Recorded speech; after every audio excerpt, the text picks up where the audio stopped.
Saudara, hari-hari ini tidak ada cara lain selain kita merendahkan diri. Hari-hari ini tidak ada cara lain selain kita masuk lebih dalam di dalam hadirat Tuhan. Hanya itulah satu-satunya jalan untuk kita menerima semua pelepasan, keluputan, kemenangan, dan anugerah. Saudara, di tahun yang baru yaitu tahun Rosasana 5783. Tetapi ini juga hari Yom Kippur, saudara.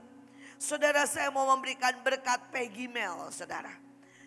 Yang pertama, saudara, 5783. Saudara, ini yang Tuhan katakan. Saya to the point saja. Saudara, 5 adalah anugerah. Tetapi hari itu Tuhan bicara sangat jelas ke saya. Ini tahun suka tidak suka engkau akan hadapi raksasa. Saudara, dan 5 hari itu saudara Daud mengambil 5 batu. Saudara, dan dia tahu dia harus kalahkan 1. Tapi di zamannya ada 4 raksasa. Dan ujungnya 5 raksasa ini dihabiskan oleh semua orang-orang Daud. Saudara, ada raksasa yang kecil sebenarnya ya. Tetapi saya tahu itu harus saya hadapi. Kalau saudara mau masuk arsitek, saudara harus lulus ujian gambar. Saudara, sedangkan gambar saya itu nggak masuk standar arsitek. Sampai hari ini saya tetap nggak bisa gambar, saudara. Saudara, dan ujiannya untuk saudara masuk arsitek, saudara itu harus gambar 4 objek.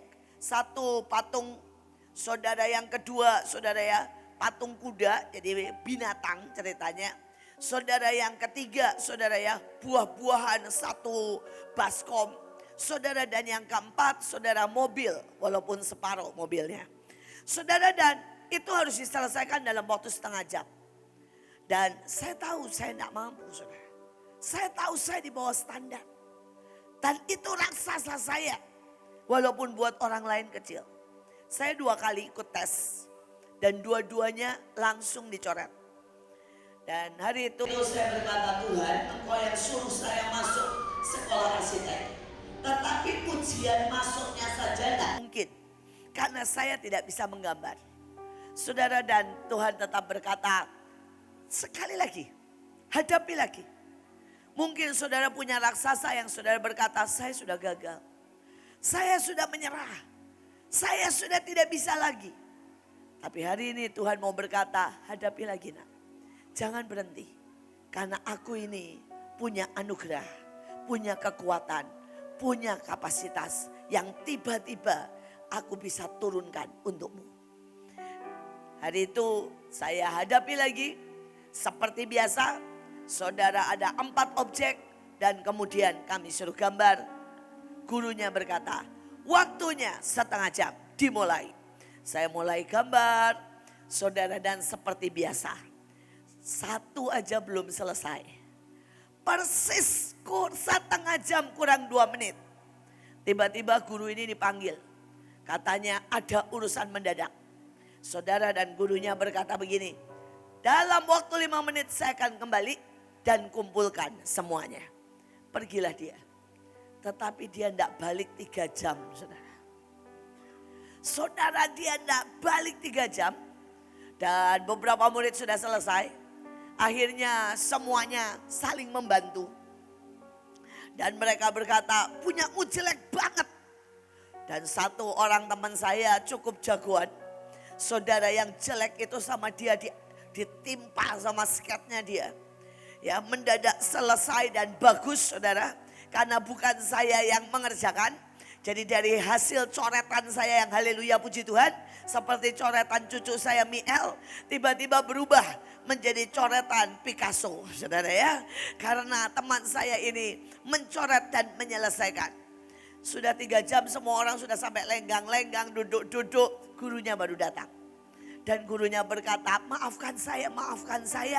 Karena tiba-tiba mendadak sehingga kalian tertahan di sini. Dalam hati saya baru selesai. Tidak tertahan. Dan dia berkata, oke, saya lihat semuanya bagus, sudah kalian semuanya lulus. Maka luluslah saya. Itu raksasa hancur karena anugerah Tuhan. Dan tahun ini adalah tahun seperti itu. Bagian saudara cuma taat. Bagian saudara jangan lari. Hadapi rasa itu. Caranya terserah. Biarkan dia bekerja melalui hidupmu. Dan mujizat demi mujizat akan terjadi. Tetapi yang kedua, 7. Dan pada waktu Tuhan berkata, nah tahun ini tidak bisa kamu lewati tanpa bantuan 7 roh Allah. Ada 1 roh Allah yang sifatnya adalah roh keperkasaan. Dan tahun ini kita benar-benar butuh keperkasaan. Tadi ada waktu saya pergi, saudara, tiba-tiba di mana-mana banjir. Terutama di daerah saya. Saudara, Kemang Pratama itu perumahan elit. Tetapi kalau banjirnya, kalau hujannya keras, itu keluar dari Kemang itu masalah, saudara. Karena ada bunderan, ada daerah yang benar-benar saudara tertutup air. Dan hujan itu mulai jam 2. Saya sudah berkata, ini hujan mulai jam 2. Saudara, benarlah saudara. Jam 4 saya terkepung dengan dalam tanda kutip banjir lokal. Saudara, saya lewat depan Kemang disuruh balik, lewat belakang disuruh balik, lewat Pekayon disuruh balik, saudara ya. Karena semuanya tertutup air. Dan sejujurnya saya sudah bilang sama Bu Nita, sudahlah terusin aja, saya bilang ya. Saya ini nggak tahu bisa nembus atau tidak untuk bisa sampai ke sana. Jadi saya dari rumah saya itu jam 4 sore ya sampai jam 5:30 belum keluar, saudara, dari kompleks, muter sana muter sini mencari jalan. Tapi hari itu Tuhan itu ngomong gini, persisten, roh keperkasaan. Kamu pokoknya tembusi, kalaupun sampai ke SRK, cuma datang dan menyapa, shalom, enggak apa-apa kata Tuhan. Asal kamu sudah usahakan dan tidak menyerah. Dan saya berkata, oke Tuhan, gak apa-apa. Toh ada banyak orang di tempat ini, ada Sasa, ada yang lain. Tapi bagian saya persisten. Bagian saya dengan roh keperkasaan menembusi segala sesuatu. Dan puji Tuhan, saya sampai di sini, saudara ya, tepat pada waktunya. Saya percaya ini juga sebuah lambang. Dengan cara apapun tahun ini, jangan putus asa. Mungkin cara yang ini dibilang balik, enggak apa-apa wis. Kalau kemudian berputar, hayu. Ya. Kalau kemudian saudara Tuhan bilang sekali lagi, mari. Kalau Tuhan bilang ulangi lagi dari awal, monggo. Punya hati yang rela. Punya hati yang takut akan Tuhan. Punya persisten. Punya roh keperkasaan. Untuk punya keberanian menghadapi semuanya. Dan seperti yang hari ini kita lewati. Pada waktunya sampai pasti Tuhan buka jalan. Jangan ada yang berhenti. Jangan ada yang menyerah. Pasti Tuhan buka jalan. Saudara, dan yang ke-8 adalah 8 orang selamat. Ingat lagu anak-anak? Nabi Nuh dan istrinya, ya, 8 orang selamat. Kenapa 8? No limit. Tidak ada sudutnya, 8 muter, saudara ya. Terus-terusan. Kalian bisa mulai dari mana saja, terus dan terus dan terus, again and again and again.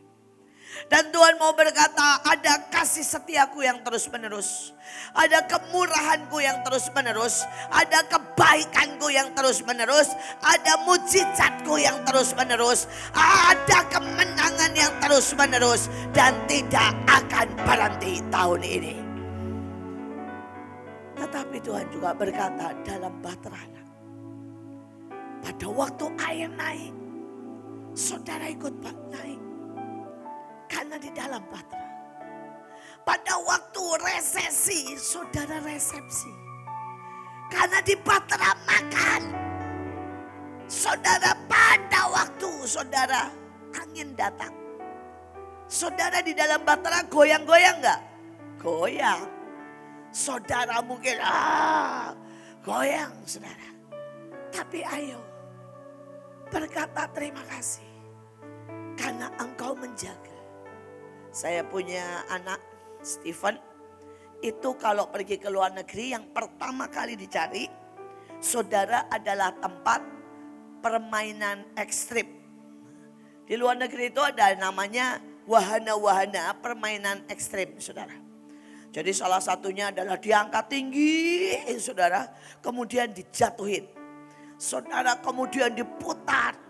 Saudara saya tuh kadang-kadang bingung. Saya bilang sama dia. Sejujurnya saya cuma sekali ikut. Saya sekali pengen nyobain. Karena dia bilang gini, ayolah ma cobain. Aduh saudara. Saya sekali ikut rasanya jantung mau copot. Ya perut saya berputar. Ya untung saya gak muntah saudara. Saudara dan pada waktu saya mengalami itu dia ketawa-ketawa dari sebelah saya. Setiap kali saudara ya sudah mulai mau diturunin gitu ya. Saya sudah gini adupan gitu ya. Saudara dan dia ketawa. Saudara salah satunya yang dia kasih tahu. Saya waktu itu sudah bilang ini kalau saya nggak tahu mama bisa pingsan rasanya ya. Dia bilang begini saudara. Satu, jangan lawan. Kalau dilawan, mama akan sakit semua. Nikmati saja. Nikmati saja. Relax. Dia bilang relax. Yang kedua dia bilang begini. Percaya. Ini mainan sudah dihitung. Dikalkulasi.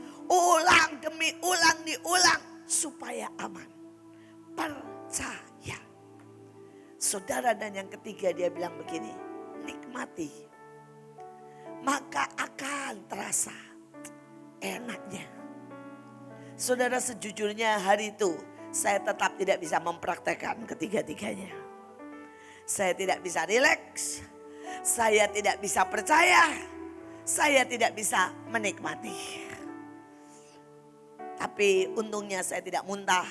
Untungnya juga tidak pingsan saudara. Cuma itu menjadi yang pertama dan terakhir. Tetapi itu adalah rahasia untuk menghadapi hidup ini. Pada waktu hidup ini mulai bergelora. Pada waktu angin itu mulai menerpa. Saudara harus ingat saudara ada dalam Patra. Dan tiga hal ini tidak bisa tidak harus kita belajar lakukan. Relax. Pak Yusak selalu bilang gini. Kalau kamu sudah tegang, kamu tidak bisa dengar suara Tuhan. Kalau kamu sudah tegang, kamu tidak bisa melihat dengan benar. Bahkan kalau kamu sudah tegang, kamu tidak bisa menangkap musuh maupun menangkap itu lawan. Karena itu muridnya, lihat Tuhan Yesus dia bilang hantu. Betul? Karena apa? Sudah tegang. Tidak bisa lagi kenal. Tapi kalau kita tenang. Saudara anak saya yang satu ini memang rada-rada. Tetapi ya begitulah dia. Beberapa hari yang lalu dia datang. Papahnya itu kami sekeluarga punya kebiasaan. Setiap tahun itu harus liburan keluarga. Kami semua sibuk. Kami jarang ketemu. Hari Minggu saja kami jarang ketemu. Saudara kami semuanya punya rumah masing-masing. Stephen bahkan punya rumah banyak.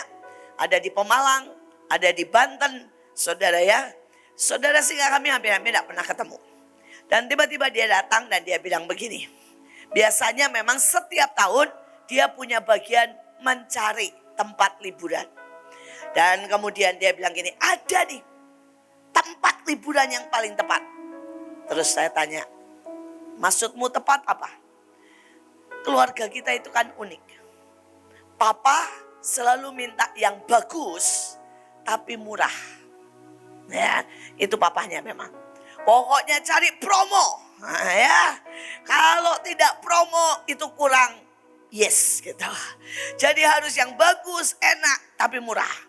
Karena harus ada promonya. Saudara, dan dia bilang, mama kan maunya selalu yang ada ilahinya.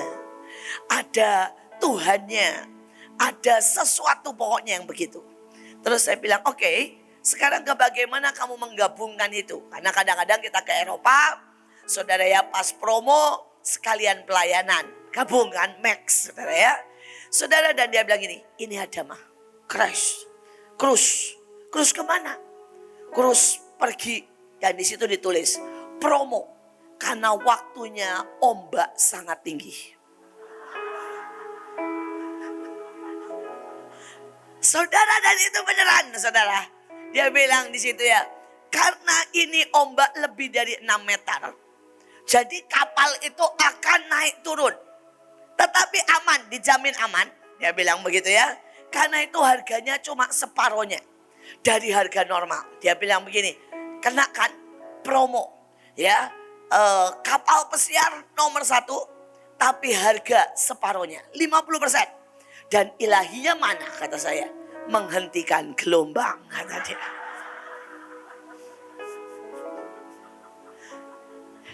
Dia bilang terserah mama lah katanya ya. Kalau mama mau menghentikan gelombang, maka kita akan menjadi kapal tertenang yang kita nikmati. Tapi kalau mama mau menikmati, ya mari kita menikmati. Jadi ini ilahi, sesuai dengan pesanan mama. Yaitu anak saya. Nyelelek, nyebelin, tapi saya sayang dia, dia sayang saya. Saudara, itu hubungan kami dan itu beneran ada, saudara. Sampai saya bilang gini, kok beneran ada ya? Dan dia bilang gini, mah, yang daftar itu ya, begitu itu di launching, dalam waktu singkat penuh. Karena banyak orang itu suka tantangan. Itu suka sebuah adventure yang menegangkan. Tapi berapa banyak dari kita? Kita berkata no. Seperti saya. Saya juga berkata no. Kalau bisa yang tenang-tenang saja. Tapi saya mau berkata tahun ini, suka tidak suka, saudara harus belajar menikmati didikan Tuhan. Saudara harus belajar menikmati masa Tuhan bawa naik ke atas. Tapi juga masa Tuhan bawa turun. Saudara harus belajar menikmati pada saat tantangan dan masalah di depan. Pada saat semua kemustahilan yang Tuhan mau rubah menjadi keajaiban. Karena ini waktunya naik di bahtera. Dan bahtera itu keajaiban, perlindungan Tuhan. Nikmati. Tidak ada naik kapal yang terlalu tenang. Pasti ada naik, turun. Pasti ada goyang. Sekali lagi, ini masa adalah waktunya jalan dengan Tuhan. Kita lihat yang terakhir.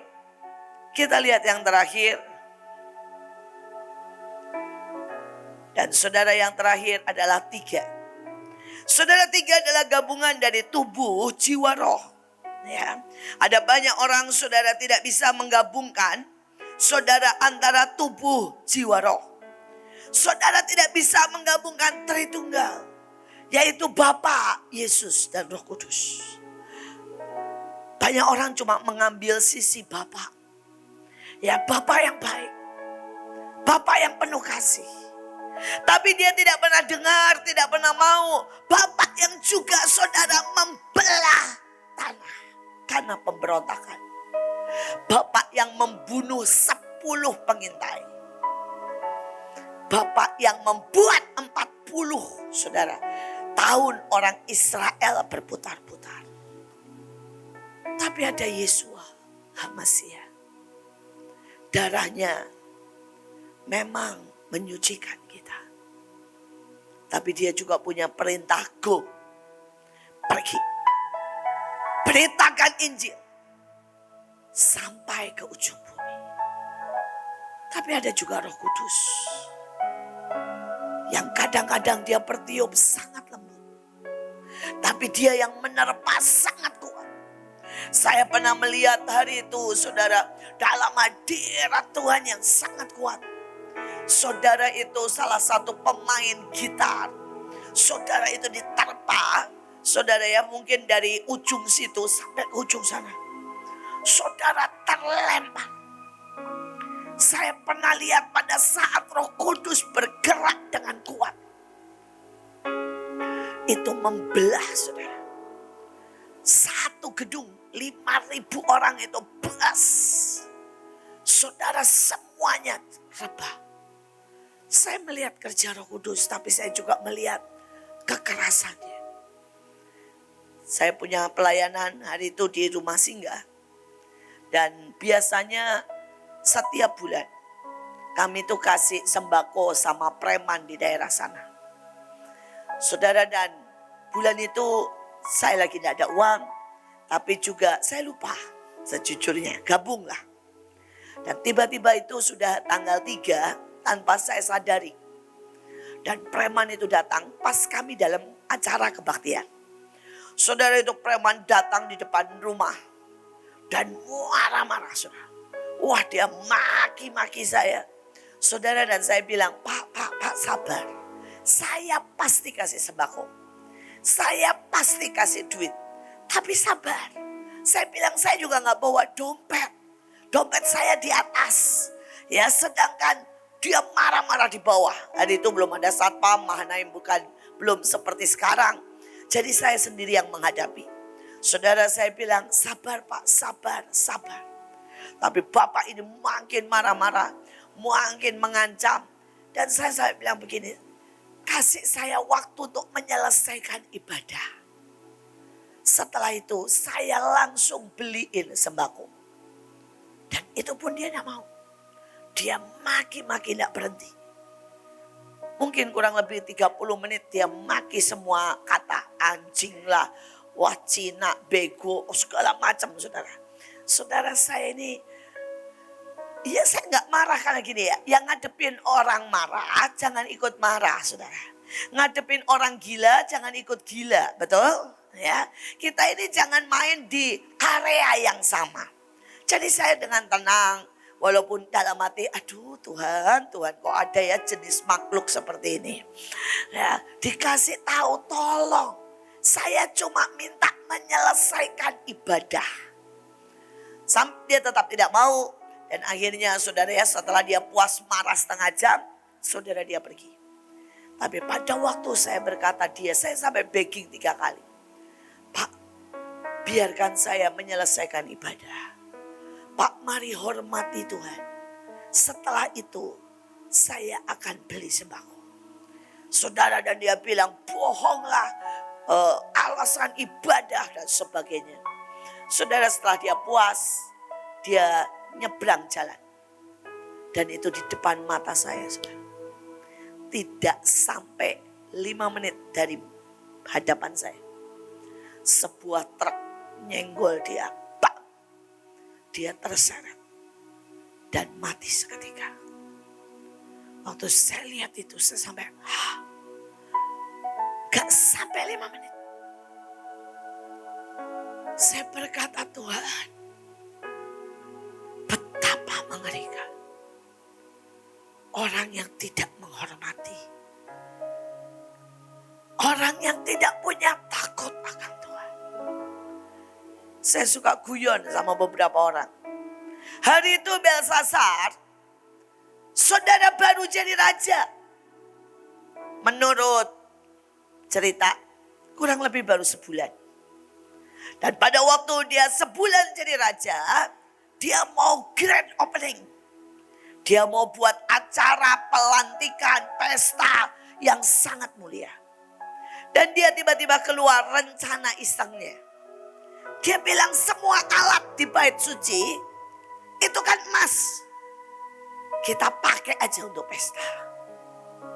Dan waktu dia pakai semuanya untuk pesta. Di tengah pesta yang begitu sangat besar. Tiba-tiba ada tulisan di tembok. Mene, mene, tekel ofarsim. Sudah ditimbang. Sudah ditimbang. Didapati terlalu ringan. Dan hari itu juga dikatakan kerajaannya diambil. Hari itu juga dia dibunuh. Hari itu seluruh keluarganya dibunuh. Dan hari itu juga dia kehilangan semuanya, diseret ke neraka. Saya berkata seandainya hari itu dia tidak iseng. Seandainya hari itu dia tidak pakai saudara yang namanya alat-alat bait suci. Mungkin dia bertahta 20 tahun, 30 tahun. Bukankah raja-raja sebelumnya banyak yang bodoh? Banyak yang juga tidak percaya. Banyak juga saudara yang kurang ajar. Tapi kenapa dia begitu cepat? Karena dia mulai berurusan dengan ruang Maha Kudus. Dia berurusan dengan barang-barang kesukaan Tuhan. Ada banyak dalam hidup kita yang mungkin selama ini kita santai-santai dan bermain-main. Tapi kita mulai makin dewasa di dalam Tuhan. Maka tahun ini bukan tahun di mana saudara dan saya bisa seenaknya. Tuhan mulai berkata, jangan tinggal di pelataran. Tapi mari masuk ke ruang kudus. Dan ruang Maha Kudus. Mulai sangat-sangat takut dan gentar. Karena tahun ini akan ada kata-kata mena tekel ofarsim. Ditimbang. Saya berharap tidak ada satupun dari saudara yang didapati terlalu ringan. Karena itu tahun ini kita harus gabungkan ketiganya. Saudara dan saya harus gabungkan yang namanya tubuh, kerja, disiplin, bangun pagi, itu tubuh. Kita harus juga libatkan yang namanya jiwa. Mari mengucap syukur, memilih untuk mengutamakan Tuhan. Pada waktu saudara letih, pilih tetap menyembah.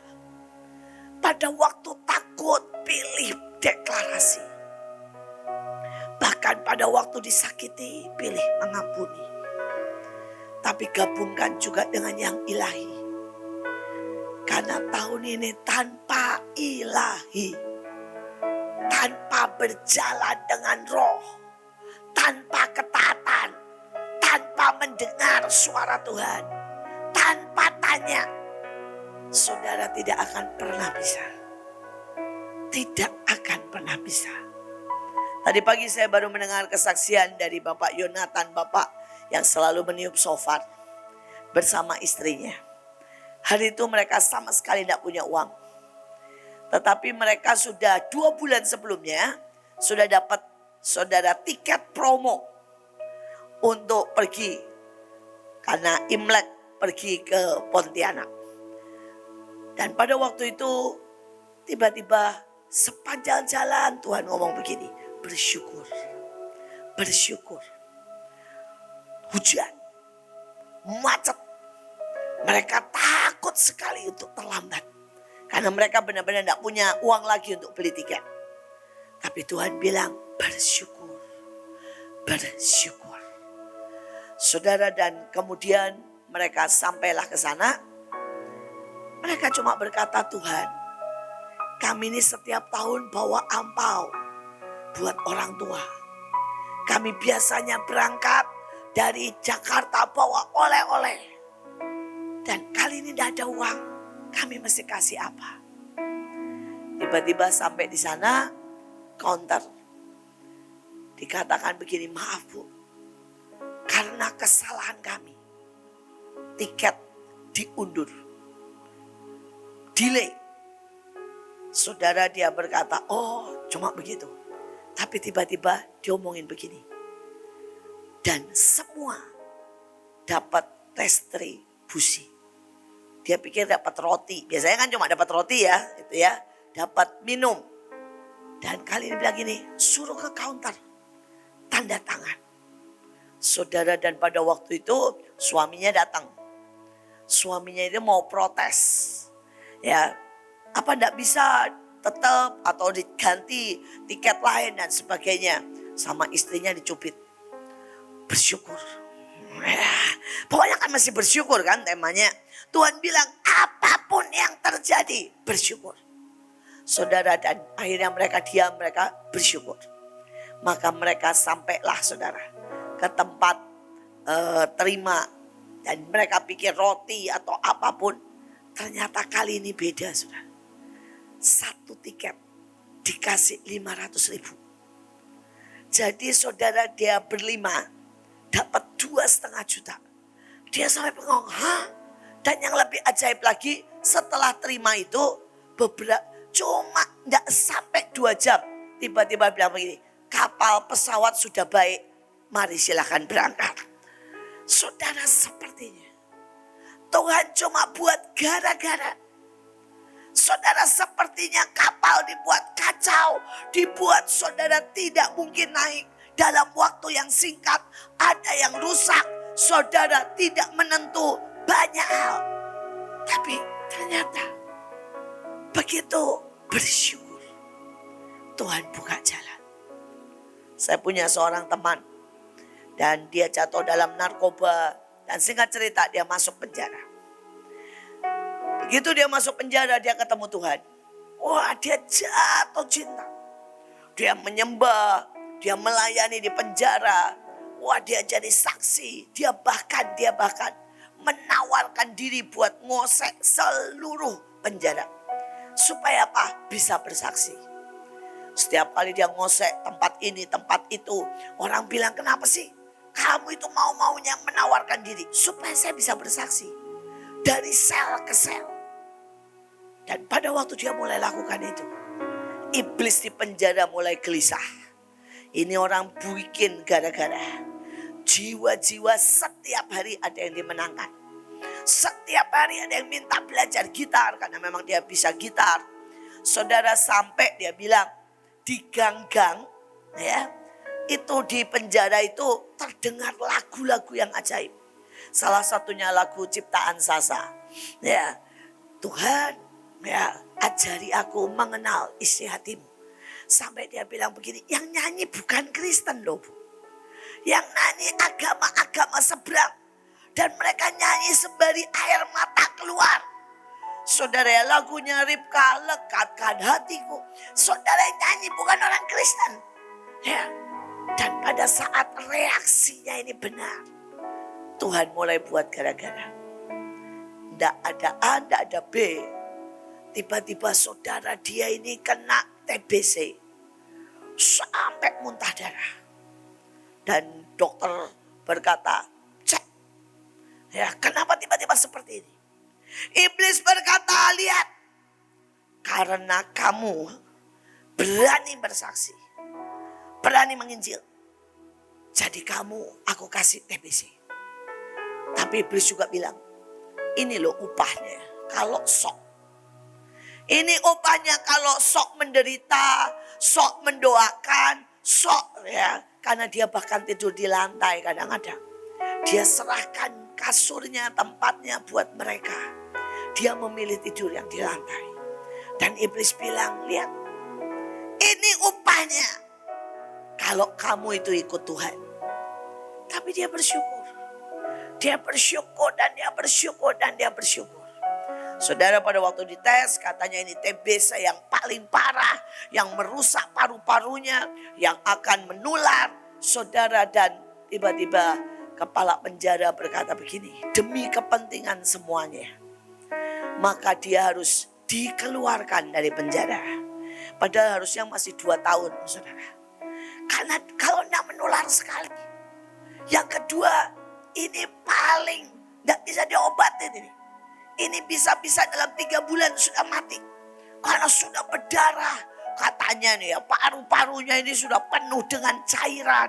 Ya pokoknya ini sangat mengerikan. Dan yang mengerikan adalah menular sekali. Jadi akhirnya karena kondisi tulis surat dan sebagainya. Padahal dia harusnya masih 2 tahun dikeluarkan dari penjara. Saudara itu setiap menit batuk. Hampir setiap jam muntah darah. Dikeluarkan. Hari dikeluarkan sampai rumahnya. Semua penyakitnya hilang lenyap. Tidak ada sama sekali.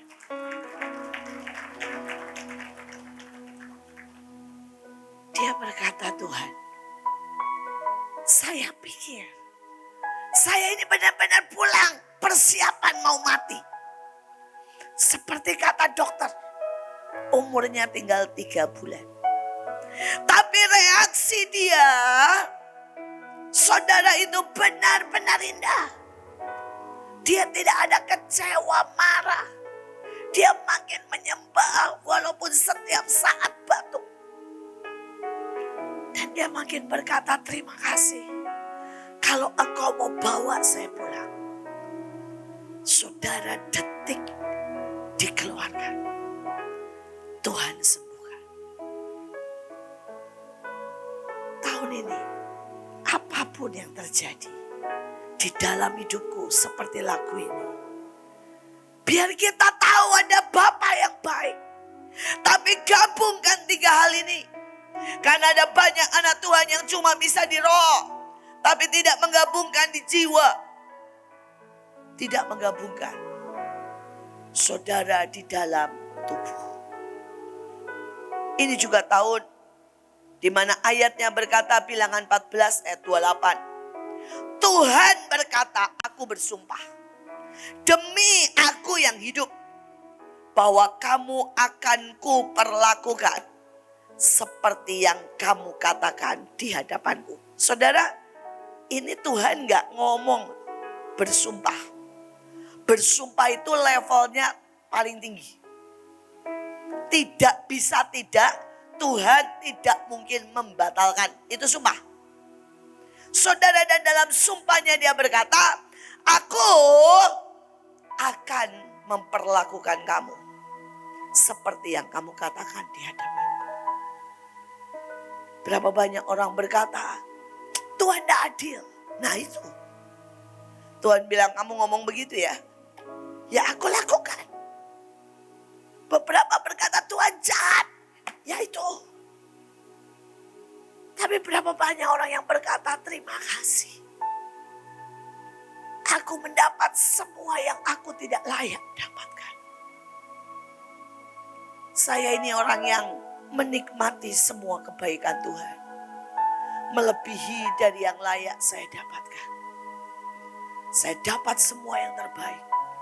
Sampai saya itu berkata, Tuhan, apa sih yang aku buat? Kenapa engkau angkat sampai sejauh ini? Seringkali dalam bahasa saya atau perenungan saya berkata, Tuhan, aku ini anjing buduk yang kau rubah jadi kuda tunggangan. Tapi sebagai kuda tunggangan, saya tidak bisa berlari seperti yang Tuhan mau.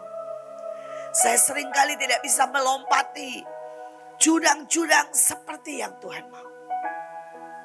Dalam bayangan saya ini kuda tunggangan yang seringkali tuannya yang harus menggendong saya. Bukan kudanya yang menggendong tuannya. Dan itu sebenarnya lebih layak ditembak mati.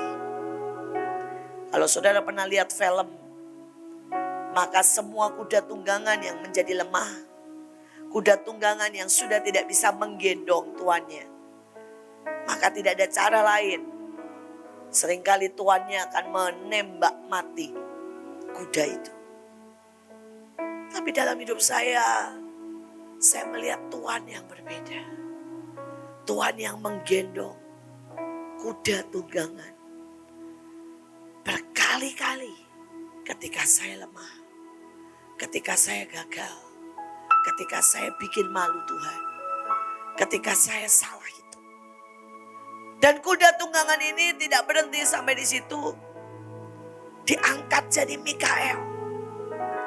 Diberi begitu banyak kuasa dan kehormatan. Diberi begitu banyak fasilitas. Saya berkata kalau saya ini ketemu sama Mikael asli, saya malu banget. Karena dia sangat setia. Saya sangat ngawur. Saya sangat tidak tekun. Saya sangat cerewet. Saya sangat, saudara ya, semau gue. Saya sampai pernah berkata begini, saya lebih mirip yang satu daripada Mikael. Yang mengerti-mengertilah. Saya lebih banyak melakukan segala sesuatu maunya saya. Bukan maunya Tuhan. Padahal arti kata Mikael adalah menangkap dari Tuhan. Dan melakukan persis seperti yang Tuhan mau. Tapi toh Tuhan tidak pernah berhenti. Dia menganugerahi saya sampai hari ini. Sampai hari ini. Dan setiap saudara. Dalam sejujur, sedalam-dalamnya hatimu.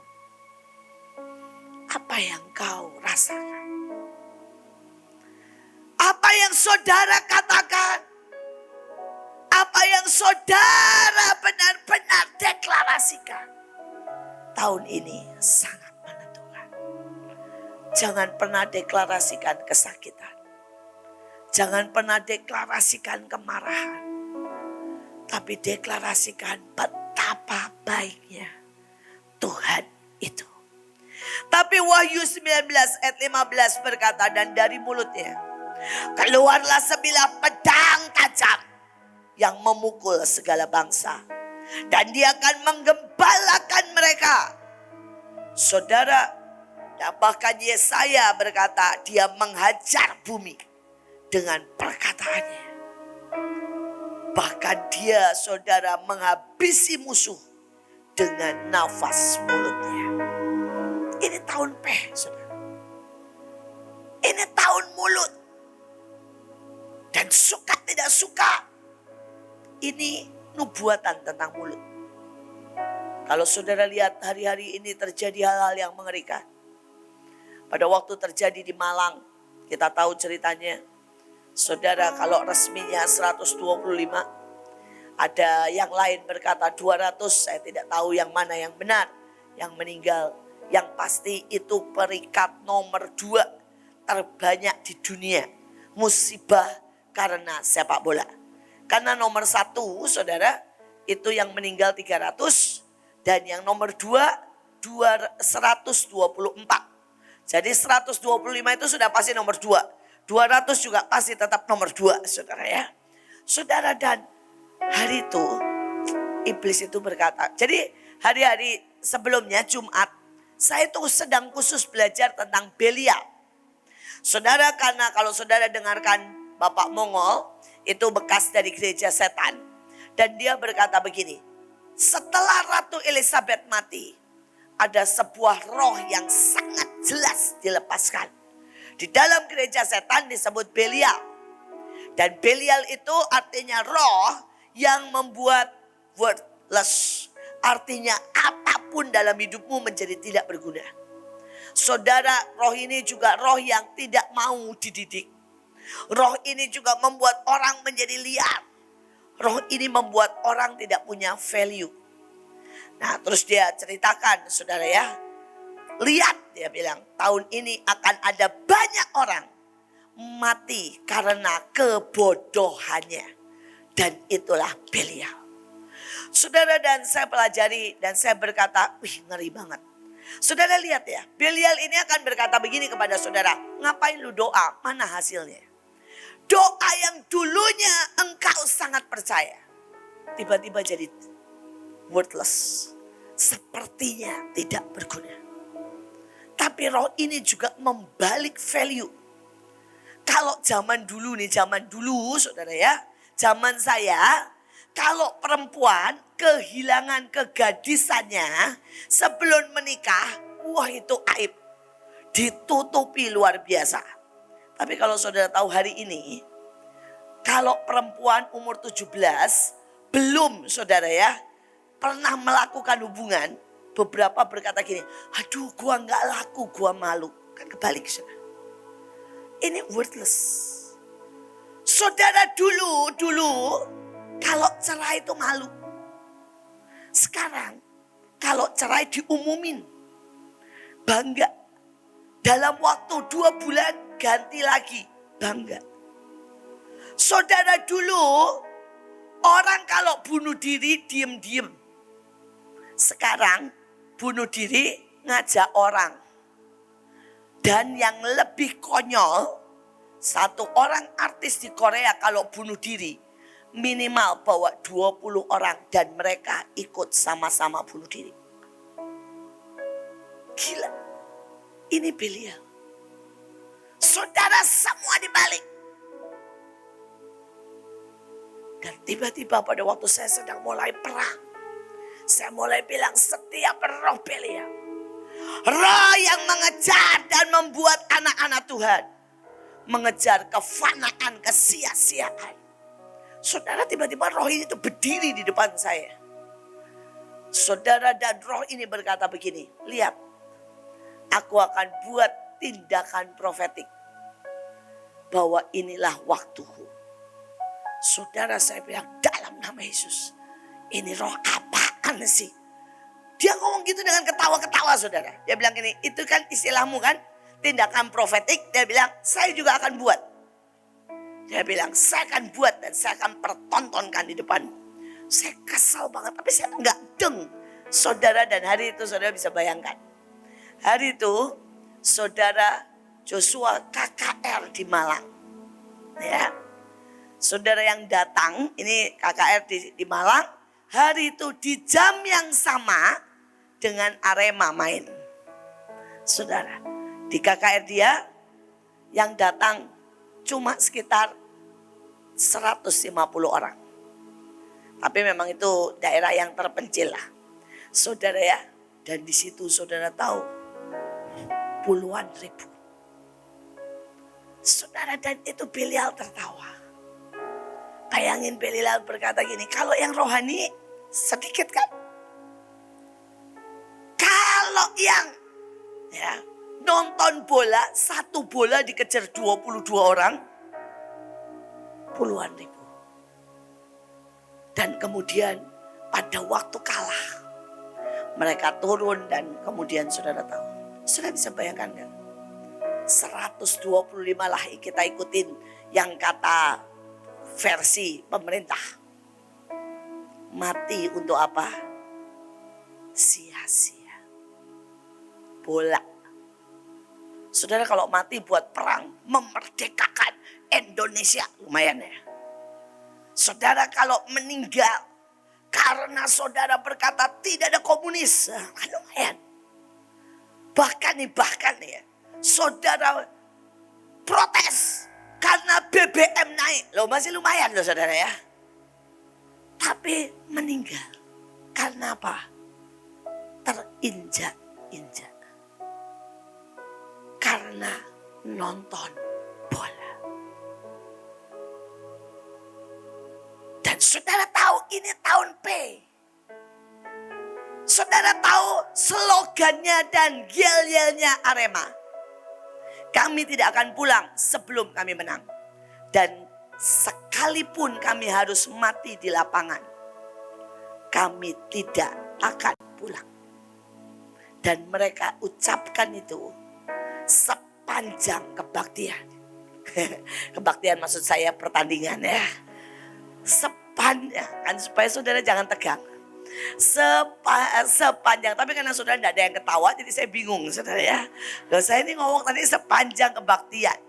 Mereka ucapkan itu sepanjang pertandingan bahwa mereka akan mati di lapangan. Saudara, dan hari itu menurut mereka adalah pride mereka sakit. Tapi sebenarnya coba ya bayangkan ya. Saudara, mereka itu kalah. Mereka 20 tahun gak pernah kalah. Dan saudara, mereka kalah hari itu ya 3-2. Loh, harusnya kan mereka bisa dengan Ya sudahlah, lain kali kan gitu kan ya. Saudara, dan mereka sampai sangat beringas. Hanya untuk sebuah pertandingan, itu Belial. Dan berapa banyak kita itu sakit hati karena hal yang sepele dibilang, kamu gemuk ya, sakit hati. Saudara, ini Belial. Ada orang saudara cuma tidak dibilangin gini, selamat pagi, selamat datang, saya tidak disapa lagi. Tidak datang kebaktian. Dan kehilangan keilahian, ini Belial. Jangan pernah biarkan imanmu, rohmu, saudara, jiwamu mati karena sesuatu yang sia-sia. Worthless. Saudara, jangan biarkan tahun ini hidupmu, saudara, memperkatakan yang sia-sia. Mari berkatakan bahwa ini tahun kemenangan. Mari berkatakan bahwa Tuhan ada di pihak kita. Mari berkatakan kami lebih dari pemenang. Mari berkatakan tempat kami dipatok dalam ruang Maha Kudus.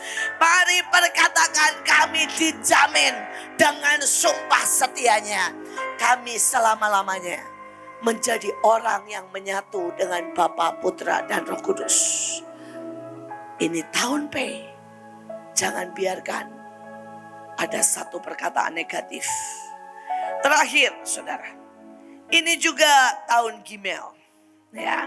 Dan Gimel, saudara, tapi arti kata lain juga Gamal, saudara, dan itu artinya apa? Upah kehidupan, pembalasan, saudara, juga artinya unta muda, unta yang penuh dengan harta datang kepadamu. Yesaya 60 ayat 6 berkata, sejumlah besar unta akan menutupi daerahmu. Unta-unta muda, mereka semua datang dari Sheba, membawa emas, membawa kemenyan, serta memberitakan perbuatan masyhur Tuhan. Di dalam Mazmur dikatakan, lakukanlah gamal, kebajikan, maka upah kehidupan datang kepadamu. Saudara, ini tahun pembalasan. Ini tahun kompensasi. Ini tahun menuai. Ini tahun dari apapun yang saudara tabur dengan air mata, saudara akan menuai dengan sukacita. Ini tahun kesetiaanmu tidak akan Tuhan biarkan sia-sia.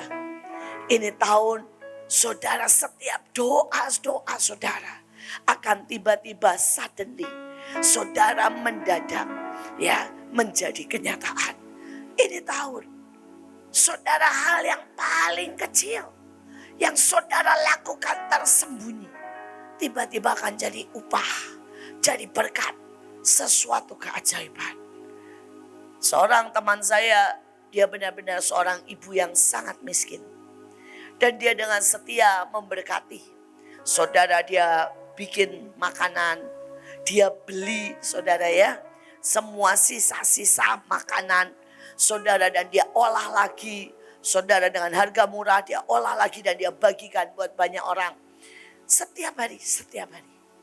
Dan rumahnya dia itu cuma 3x3, jadi cuma 9 meter persegi. Tapi rumahnya dia itu persis di pinggir jalan. Dan rumah dia itu sangat kecil lah, tidak ada yang orang menganggap. Tiba-tiba saudara, ada perluasan jalan. Dan rumah dia itu harus ya dilibas habis. Dan tidak tahulah bagaimana dia sampai bilang begini, saya tuh tidak pernah mengerti. Ini urusannya apa? Kenapa rumah saya yang harus dilibas? Kenapa harus lewat persis rumah saya? Ceritanya gimana dia nggak mengerti. Rumahnya benar-benar kecil, cuma sekitar 3 dengan pinggirannya itu 12 meter persegi. Tapi tiba-tiba dia didatangin orang, singkat cerita dia juga tidak mudeng kenapa. Saudara, diminta sertifikatnya dan langsung dikasih uang 300 juta. Dia benar-benar gak ngerti, saudara. Sampai hari ini dia tidak mengerti bagaimana Saudara, petak 12 yang tidak pernah dilihat, tidak pernah dianggap orang. Tiba-tiba dapat 300 juta. Dan dia dengan bengong, dia kasih saja saudara sertifikatnya. Dan dia bilang, dikasih waktu sebulan buat beres-beres. Dan dia bilang, ayo, kita sudah dapat 300 juta. Dia bilang, saya juga tidak tahu 300 juta itu bagaimana sekarang dan cari rumah dari mana, di mana dan tidak tahu. Saudara, dan dia bilang, mari kita beres-beres dan mari kita bersyukur. Kita akan lihat cara Tuhan. Dalam waktu saudara 1 minggu, dia lewat di satu tempat, tiba-tiba ketemu seorang ibu. Dan ibu ini saudara berkata begini, saya ini pengen pulang ke desa. Saya benar-benar sudah tidak mau hidup di kota. Dan di desa sudah ada anak saya, hidupnya enak, ada sawah, ada segala macam. Cuma saya mau lepas rumah ini.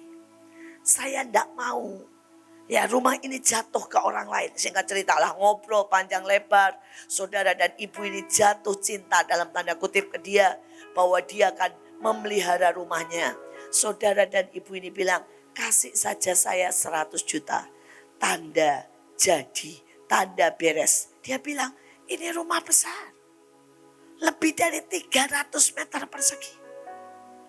Ibu ini dengan senyum bilang, karena saya tidak mau jual. Saya mau titip rumah buat dipelihara. Dia bilang, lah tapi kalau saya nanti mau jual, ya enggak apa-apa, pokoknya gitu aja. Sudahlah, ini sertifikat buat kamu, enggak usah pusing. Saya mau pulang dan saya juga enggak mau ngangkut barang-barang saya karena repot. Jadi titip semuanya. Saudara, semuanya termasuk AC-nya, termasuk kursinya. Dan kursinya semuanya barang antik. Itu kalau dijual bisa 1 M lebih. Tapi ibu ini cuma bilang, saya titip, pakai aja. Saya enggak tega kalau jual. Dan kapan saja saya pengen ke sini. Saya cuma minta bahwa saya boleh nginep di tempat ini. Dan dia kasih 100 jutanya ibu ini pulang. Tidak ada masalah karena sertifikat semuanya sudah diberikan kepada dia. Sudah bisa bayangkan.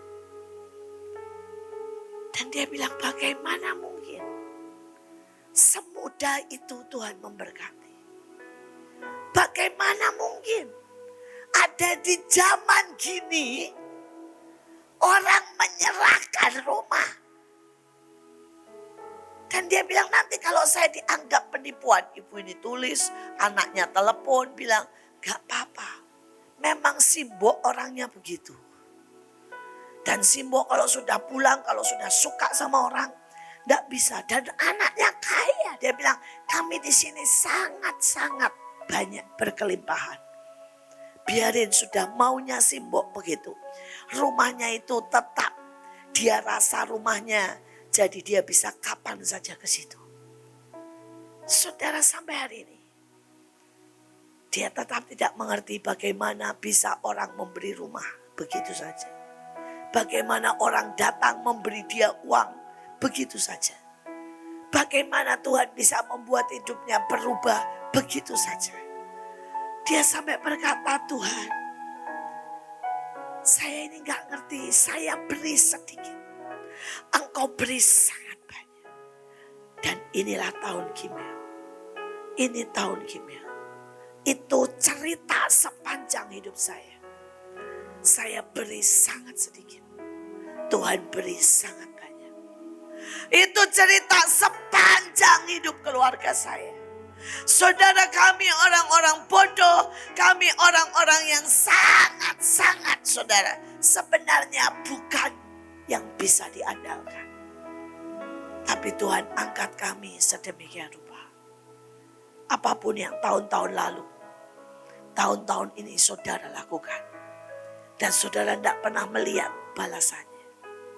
Jangan menyerah. Jangan takut. Jangan kecewa. Tapi mari berkata, Tuhan, aku tahu tahun ini aku akan menerima sangat banyak.